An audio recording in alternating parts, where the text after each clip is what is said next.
Kapag maka-experience ka sa gubat na ganito, na ginagapangan ng ahas ang paa mo, for today's video, huwag ka talagang gumalaw. Di baling maihi ka sa takot, basta huwag ka talagang gumalaw. At kung pwede, tigilan mo na rin yung paghinga mo hanggang sa makalagpas na siya.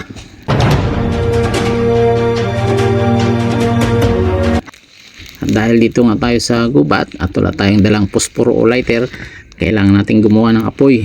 Napakadali lang gumawa ng apoy. Gamit lang ang kapirasong kahoy na ito, makakagawa na tayo ng apoy.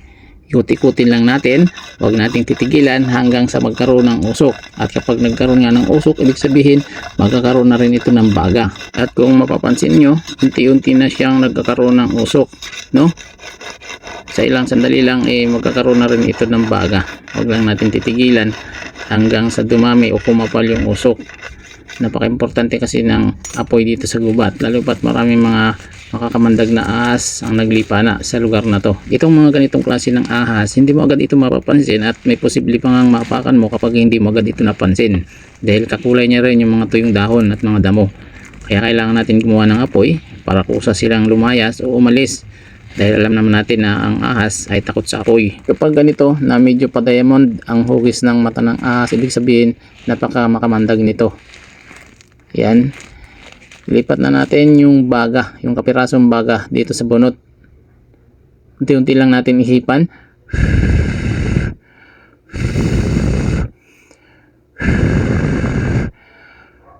Ihipan pa natin.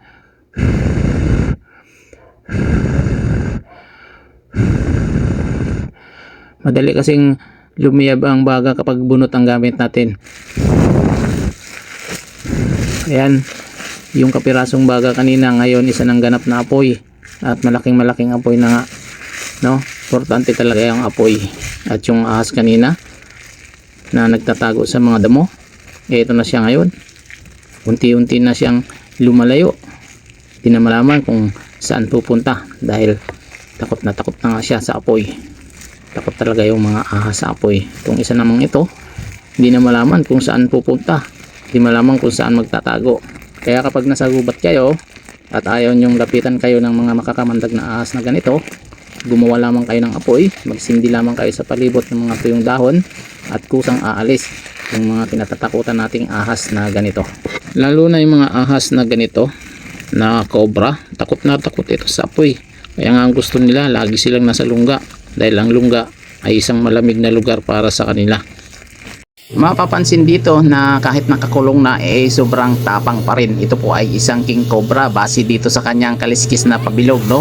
Ito po ay isang king cobra, at kung makikita sana natin ng malapitan itong kanyang ulo, may pattern ito na parang butterfly, kaya king cobra po ito. Meron din itong kulay itim na mata na akala mo ay mata ng demonyo.